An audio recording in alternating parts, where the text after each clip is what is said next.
Right, it was very wet the first couple of times I went out, and I was just taking it a bit careful. Doesn't help when you get knocked off by your own teammate though, does it? No, I mean, it's one of them things, you know, the track was greasy and in some places there was a bit of dirt, so he picked up, and it's just speedway, it's racing. But it was nice to get some fresh air in that last race and sort of really pick your way.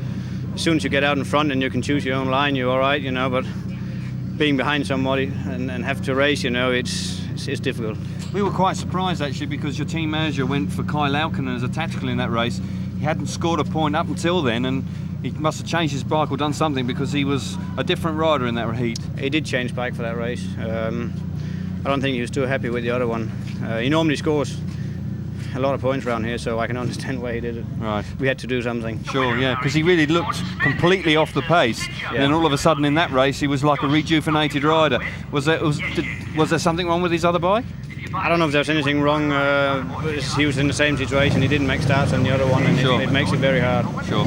Okay. But nonetheless, a 5-1 then was crucial if you're going to come back into this match. Yeah, I mean, we only, what are we, 5 behind now? Yeah. I mean, we haven't lost yet, you know, we're still there. Okay. It's going to be hard. Sure. We'll give it a go. Okay, well, it was a nice win anyway. Yeah, we'll hope you keep at it. Yeah. Keep working hard. Thanks, Brian. Well done. Good job. Out of 2, it's Glenn Cunningham who goes as the rider replacement. 3, it's the highest scoring reserve in the Elite League, Petri Coco for Eastbourne in yellow. On the outside is Kai Laukkanen. Nobody yet has won tonight from gate 1, but I'll have a little bet with you, Peter. I think Joe Screen might do here. Well, the way Joe's been starting tonight, that's very, very possible. If anyone can, Joe can. Heat and 6 more to go. Our starting marshal walks away. A little bit of creeping at the start for Petri Coco, but Joe Screen picks it up round the outside. Goes Kai. Stopped in front, 2 riders ran into him, and now we've got the situation where once again the only 2 riders on the track are those from the Belle Vue Aces, and I just wonder what our referee will do this time, PC. I think Joe Screen lost a chain or something on that first turn, and I'm sure Joe Screen is going to be excluded. Yes, there's the exclusion light on, that white light for Joe Screen, and I think he lost a chain in the middle of the corner. In front, he turned very, very hard, that frame flex, and I'm sure it just flicked off the rear chain, and his teammate there, Petri Coco, did a very good job of laying down the bike. Here into the corner, Screen is so far in front, he turns hard, there the bike just seems to stop on him. It's either seized up or shed a chain, and his bike just lost all drive totally. But just also watch Coco in the yellow, because he does a great job here in the wide. He's just on the outside of it all, but just there also Laukkanen did a very, very good job to cut inside Joe Screen and on between Coco as well. Screen here from the inside straight into the first corner. I will just see if it is a chain or if the engine seizes up. Lost all its drive. Just look at the way Laukkanen squeezed through that little gap there. He zigzagged his way through there. I think I saw the chain flying off out the back of the wheel there. He took a faller there, but still they have 1 from gate 1. Gate 2, Glenn Cunningham for Belle Vue in blue. For Eastbourne in yellow, it's Petri Coco. Gate 3 on the outside, Kai Laukkanen. And for Petri Coco, the Finn, the highest scoring reserve in the Elite League. Peter, he needs the ride of his life in this one. He does. He needs to ride out of his skin in this one. The whole of Eastbourne's hopes of winning tonight could be on this heat. It's very difficult there with the points now as we go into this heat number 9. Our starting marshal moves away. Away they go. Stalling almost was Glenn Cunningham on the start line. Round the outside in red goes Kai Laukkanen. It's Coco. Eastbourne could salvage 2 points out of this, but little more, because way out front is Laukkanen, who is now a different rider, certainly for his first 2 outings. Yes, Laukkanen's been a big success here for Belle Vue. He's been here 2 or 3 years now. He's got better and better, but at the back we can see Coco hanging on to that 2nd place, but all the time Glenn Cunningham go by him.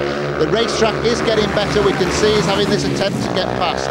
Well, certainly Glenn Cunningham trying the inside, trying the outside and the back. Petri Coco perhaps a little bit conscious of the track, because Cunningham now is putting him under some pressure. The real race is there for 2nd place, because out front Kai Laukkanen is stretching his lead, but there he goes, and Glenn Cunningham has gone by Petri Coco on the home straight as if he was standing still, and Coco now has a lot more work to do, because it looks as if this is going to be a 5-1, and it will close the gap to just 1 point because Kyle Laukkanen wins that in red. Ahead of him, blue, Glenn Cunningham. Third is Petri Coco in yellow. We can probably hear the cheering of the fans of East Anglia as Kings Lynn keep their eyes on this one, and the gap is closed to just 1 point with a 5-1 heat advantage in favour of the home team Belle Vue, and it's now 27-26. But Cunningham, he did a great job here with Petri Coco. He tried the inside every single time, then he sold in the dummy on the bottom turn and went around him as Coco was expecting him to come up the inside. A real shot for Coco. Well, that been a shot From the beginning, because we know and we're used to seeing you right up there.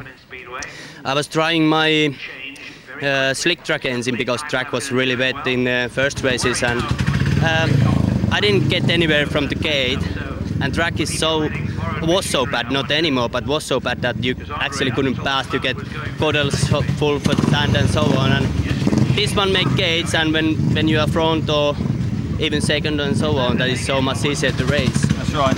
It's really important this evening to make sure you get out of the gate, because you know, even if you're on a, it doesn't mean you don't really need a fast bike tonight, do you? You just got to get around that first corner.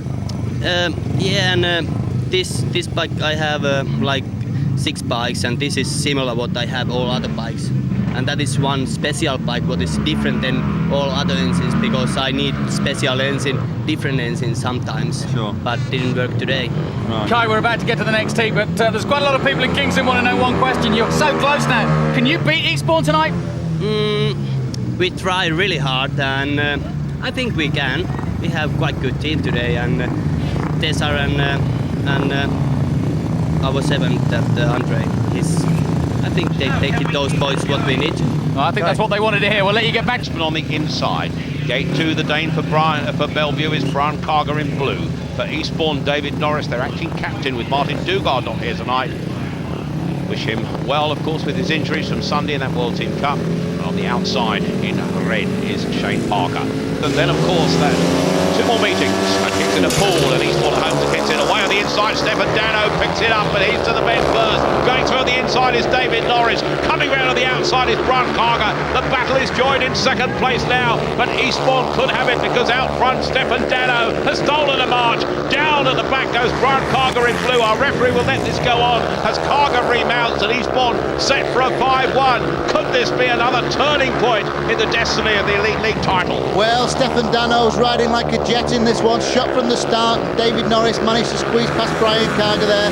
Brian rode too wide on the bottom turn and lost it, but it's not looking good now for Belle Vue. These Eastbourne boys are really flying, Tony. And remember, Billy Hamill still has 3 more rides to come. That could be the telling point for Eastbourne. Hamill as guest tonight, but with a lap to go now, the Eastbourne men in charge here. It's Stefan Dano and David Norris in the first 2 places. A man about, problems there because almost locking up here, but now it looks as if he's going to finish safely in white, David Norris, who had a bit of a problem there, but in yellow it's won by David Norris, ahead of in white, David Norris in 2nd place, Stefan Dano in yellow, Shane Parker in red getting 3rd place there. Remember, Brian Carger falling, remounting and almost being lapped, but that's a 5-1 to Eastbourne, and now they lead by red. But Eastbourne in gate 2 is Paul Hurry. Belle Vue's Andre Compton, who fell last time out, goes in gate 3, and on the outside it's Billy Hamill, of course, the former world champion, the guest for Eastbourne tonight, the man who could be set for a maximum, the man who used to beat 11. Our tapes fly up and away goes on the inside. Sam Taysar comes right across, but Billy Hamill cuts back under him. Billy Hamill goes through. Taysar goes down. Our referee may stop this. No, Taysar is back up. He will stay up. Our referee will probably let it go, and this could win the league for Eastbourne, because with Billy Hamill ahead of Paul Hurry, it could be a 5-1. Sam Taysar will be desperately disappointed, but Billy Hamill is flying out front. Yeah, again, he's there in the front. He's got his teammate Paul Hurry right with him. They're riding a nice, cautious line. They're not under threat really from Compton. Compton's trying, but basically he's just not on the quick line to catch them.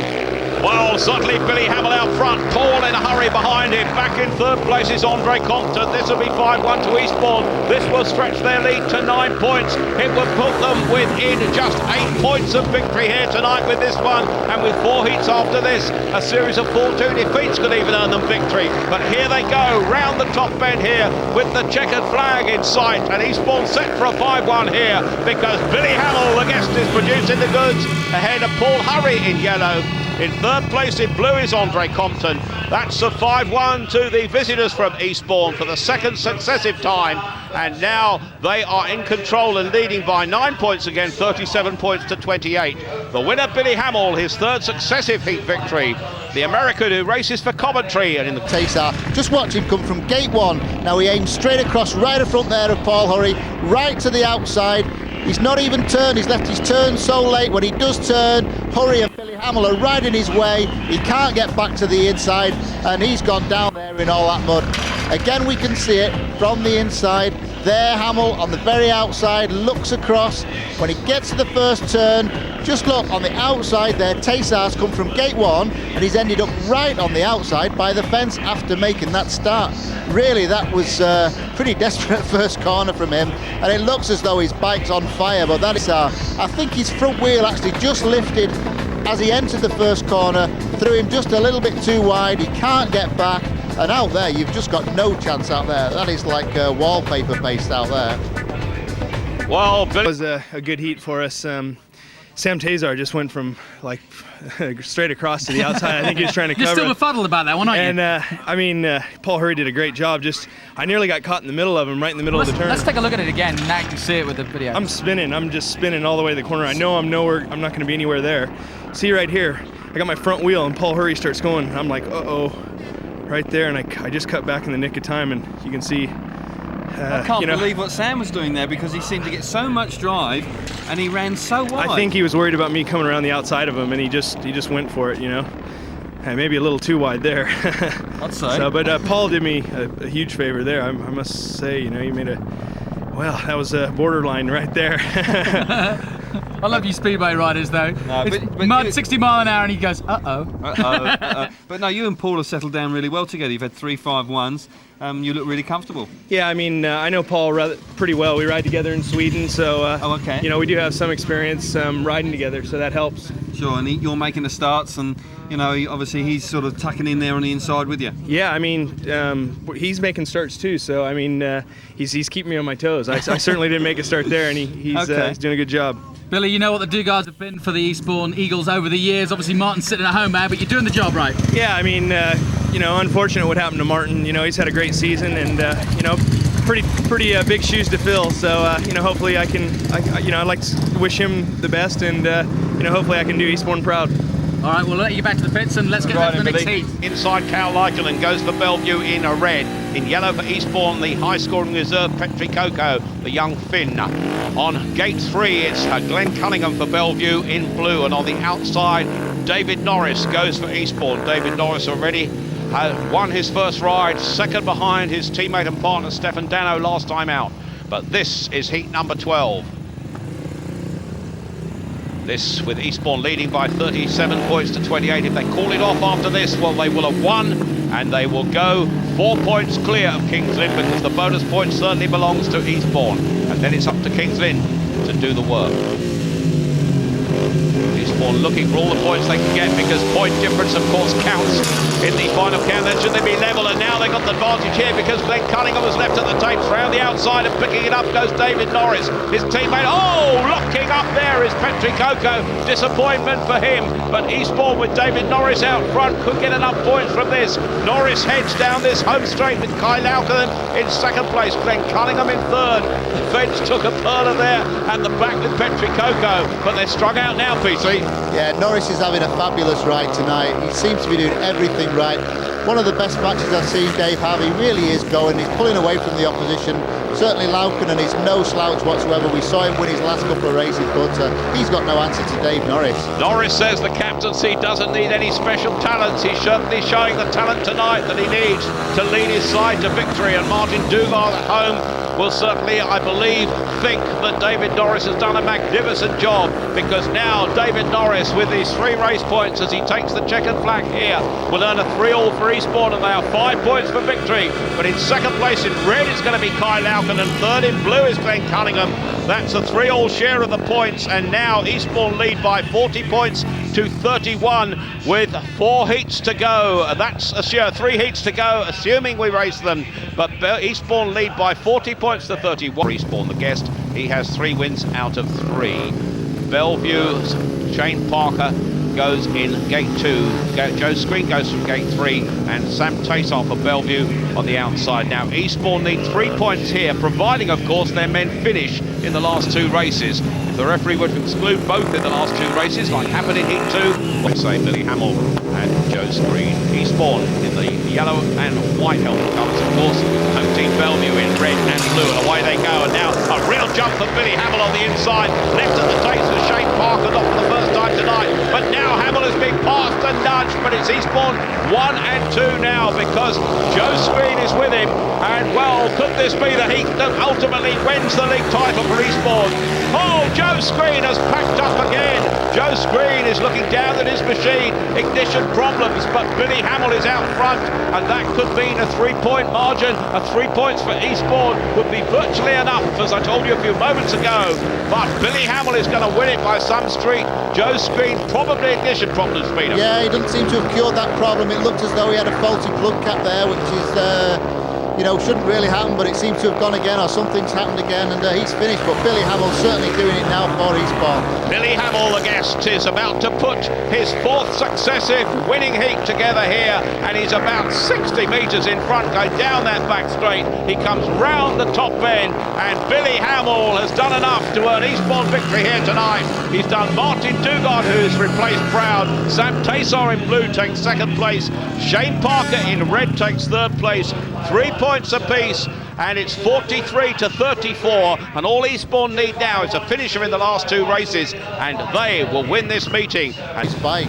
Well, looking at that lineup, I just wonder, with Richard Jewell not having scored a point tonight, perhaps why Eastbourne aren't using Petri Coco in this, because a reserve can have more rides and they have to have 3 each. Already Richard Jewell has had his 3. Kai Lauken then goes for Belle Vue in red on the inside. For Eastbourne, Stefan Dano goes in gate 2 in white. Sam Taysar for Belle Vue in blue from gate 3. And for Eastbourne, Richard Jewell is on the outside in yellow and black. To it. Certainly he's had a few problems, but the meeting has got underway, and now this is the penultimate race, and away they go from the tapes, and lightning is Stefan Dano. Dano into the bend first. Dano, who races in the Grand Prix on Saturday, is heading home, and this will be enough to give Eastbourne victory here if Dano holds it like this, because the Belle Vue riders are struggling behind him. In 2nd place in blue is Sam Taysar. In 3rd place in red is Kai Lauken. His Eastbourne partner Richard Jewell, who hasn't scored tonight, is at the back, but Stefan Dano, the Swedish Grand Prix rider who's taking the place of the injured Dean Barker, could do enough to win this for Eastbourne and put them 4 points clear of King's Lynn tonight. Yeah, well, Dano's flying again tonight. He had a great Grand Prix in the last one, finishing on the rostrum, but... Oh, coming down there, Kai Lauken has gone into the fence, so this will be even better for Eastbourne here and help their points difference, because as they go round the bend, Lauken, the race is being stopped by our referee. I think he will probably award it to a 4-2 to Eastbourne, but they've only just got onto the last lap, and I just wonder what the referee's decision will be, because the red flags were out before the end of that 3rd lap, Peter. Yeah, the referee he'll declare this heat. Yes, the refs awarded the heat, and Stefan Dano will certainly be the winner of this heat. Kai Lauken comes into the corner quite well, just gets a lot of grip in the wrong place, throws in very, very wide, and there he is in that porridge on the outside, and his race was over, but fortunately he's able to get up straight away. And 3 for Belle Vue goes Kai Lauken, the flying Finn, and David Norris, the Eastbourne captain. Wouldn't it be the icing on the cake for David Norris if he won this one, PC? It would. He's had a fantastic night, but just look there on that top end. You can see all that really heavy dirt right at the back of the riders there, and The starting marshal moves away, probably for the last time, up by the tapes. Away goes David Norris on the outside, coming across. His teammate in white, Paul Hurry, is with him, but now, who goes Hurry in white? Hurry picks it up, and they're going well, the Eastbourne pair now, with Norris in his wake, but in red is Grant Carger. Carger's gone almost from first to last, because it's Eastbourne 1 and 2, and this would take them on to 52 points and a massive winning margin here. Remember, their 16-point margin here last time was the biggest away from home in the league this season. They can't quite beat that, but look at this, because now, with 2 laps to go, Paul Hurry leads David Norris ahead of Grant Carger and Kyle Alpinen from 5-1 to Eastbourne. yeah, the Eastbourne pair really going really well. Just look at that, Paul Hurry got the bike totally sideways now. All that difficult problems of moving off the track on the inside on that riding line. But if you move off that riding line, you're in big trouble. And we've seen that when riders have gone in there 2 or 3 abreast, it just doesn't happen. But now they've got both angles covered there, first and second, looking back for his mate. Great ride. Could he win the league title? Their captain, David Norris, is second behind his teammate Paul Hurry. In third place is Grant Carger. Eastbourne take that one 5-1. They win 52-37, a 15-point margin, the second biggest away victory by any team in the Elite League this season. Theirs here before by 16 points was the biggest yet. And now Paul Hurry there and David Norris can celebrate. It'll be a pleasant journey south to the Sussex coast tonight, because they know now that they lead Kings Lynn by 4 points. Lynn have 2 meetings to go. Eastbourne have 1, but they'll be delighted this meeting at Belle Vue went ahead tonight, Peter. Yeah, we've had some terrible rain here for the last 3 days. It rained all last night, all the... Undercut the line.